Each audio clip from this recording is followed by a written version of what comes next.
नमस्कार मित्रों, क्या आपने कभी सोचा है कि कलयुग का अंत कैसे होगा और उसके बाद कौन सा युग आएगा? इस कहानी में जानिए कैसे पाप और धर्म की लड़ाई पूरी सृष्टि का भविष्य तय करेगी। ये तो आप सभी जानते ही हैं कि पुराणों में 4 युगों का विवरण किया गया है: सतयुग, त्रेता युग, द्वापर युग और कलयुग। कलयुग को छोड़कर बाकी युगों की अपनी अपनी विशेषताएं रही हैं, लेकिन कलयुग में कोई विशेष गुण दिखाई नहीं देता। चारों ओर अहंकार, प्रतिशोध, लालच और हिंसा ही नजर आती है। इसे मानव जाति के लिए एक प्रकार का श्राप माना जाता है, जिसे इस युग में जीने वाला हर व्यक्ति अनुभव कर रहा है। लेकिन क्या आपने कभी सोचा है कि कलयुग का अंत कैसे होगा और उसके बाद कौन सा युग आएगा? तो आइए इस वीडियो के माध्यम से हम आपको बताते हैं कि कलयुग के पश्चात कौन सा नया युग आरंभ होगा और वो नया युग कैसा होगा। नमस्कार मित्रों, भागवत तत्व में आपका पुनः स्वागत है। भारतीय ज्योतिष और पुराणों में सृष्टि के समय को 4 युगों में विभाजित किया गया है। ये 4 युग हैं: सतयुग, त्रेता युग, द्वापर युग और कलयुग। धार्मिक ग्रंथों के अनुसार युगों का ये चक्र लगातार चलता रहता है। भागवत गीता में भी इसका उल्लेख मिलता है।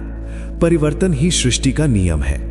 जैसे आत्मा एक शरीर छोड़कर दूसरे में प्रवेश करती है, दिन के बाद रात आती है, जिस प्रकार ऋतुएं अपने समय पर बदलती हैं, उसी प्रकार एक निश्चित काल बाद युगों का परिवर्तन होना भी अवश्यम्भावी है।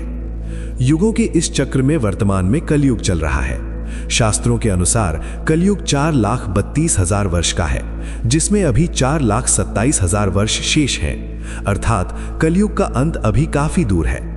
लेकिन कलयुग के अंत का विवरण ब्रह्म पुराण में मिलता है। ब्रह्म पुराण के अनुसार कलयुग के अंत में मानव की औसत आयु केवल 12 वर्ष रह जाएगी। इस समय मानव जाति का पतन अपने चरम पर होगा। लोगों में द्वेष और नकारात्मक भावनाएं बढ़ जाएंगी। जैसे जैसे समय बीतेगा, नदियां सूखने लगेंगी। अन्याय से धन कमाने वाले लोगों की संख्या बढ़ जाएगी। लोग केवल धन के लोभ में किसी की हत्या करने से भी नहीं हिचकिचाएंगे। कलयुग के 5000 साल बाद गंगा नदी सूख जाएगी और फिर सभी देवी देवता अपने अपने धामों की ओर लौट जाएंगे। मनुष्य पूजा, व्रत, उपवास और सभी धार्मिक कर्म करना बंद कर देंगे। गाय दूध देना बंद कर देगी। इस युग में समाज हिंसक हो जाएगा। जो लोग ताकतवर होंगे वही राज करेंगे। मानवता खत्म हो जाएगी और रिश्ते टूट जाएंगे। भाई अपने ही भाई का शत्रु बन जाएगा। जब ये अराजकता और आतंक अपने चरम पर पहुंच जाएगा, तब भगवान विष्णु कल की अवतार लेंगे और पृथ्वी से सभी अधर्मियों का संहार करेंगे। इसके अलावा भगवान श्री कृष्ण ने भी महाभारत में बताया है कि कलयुग का अंत कैसे होगा। श्री कृष्ण के अनुसार कलयुग में ऐसे लोग होंगे जो कहेंगे वही नहीं करेंगे, यानी उनके शब्द और कर्म अलग होंगे। इसी तरह कलयुग में कुछ लोग बड़े ज्ञानी और ध्यान में लीन दिखाई देंगे, लेकिन उनका व्यवहार राक्षसी होगा। इस युग में बच्चों के लिए मां की ममता इतनी बढ़ जाएगी कि उन्हें अपने सही विकास का मौका ही नहीं मिलेगा। मोह माया में लोग अपने घर और परिवार को ही बर्बाद कर देंगे। ठीक इसी तरह कलयुग में अन्न के बड़े भंडार होंगे, फिर भी लोग भूख से मरेंगे। जहां महलों में ऐशो आराम का संसार होगा, वहीं पास की झोपड़ियों में लोग भूख से तड़पेंगे। एक ही जगह असमानता अपने चरम पर होगी।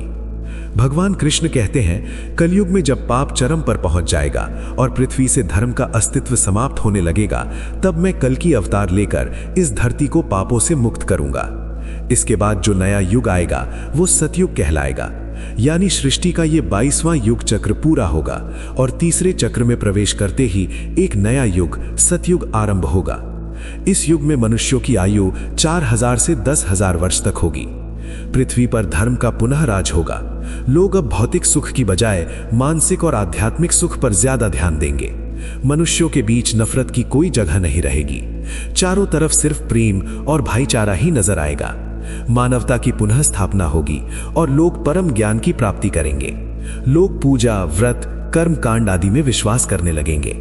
सतयुग में मनुष्य अपने तप और साधना के बल से देवी देवताओं से संवाद कर सकेगा। इस युग में लोगों को अपने शरीर और मन पर पूरा नियंत्रण होगा। आत्मा का परमात्मा से मिलन सभी को आनंद देगा। इसी कारण सतयुग को इस सृष्टि का स्वर्ण युग भी कहा जाता है। लेकिन प्रिय श्रोताओं, कलयुग को अभी लंबा सफर तय करना है और सतयुग के आगमन में लाखों वर्ष बाकी है। तो क्यों ना हम कलयुग में ही अपने धर्म और कर्म के माध्यम से सतयुग जैसा जीवन जीने का प्रयास करें।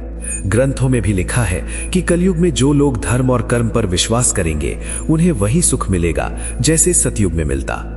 युगों से जुड़ी और जानकारी से हम आपको आगे भी अवगत कराते रहेंगे। आज के इस वीडियो में बस इतना ही। अब हमें इजाजत दीजिए। आपका बहुत बहुत धन्यवाद।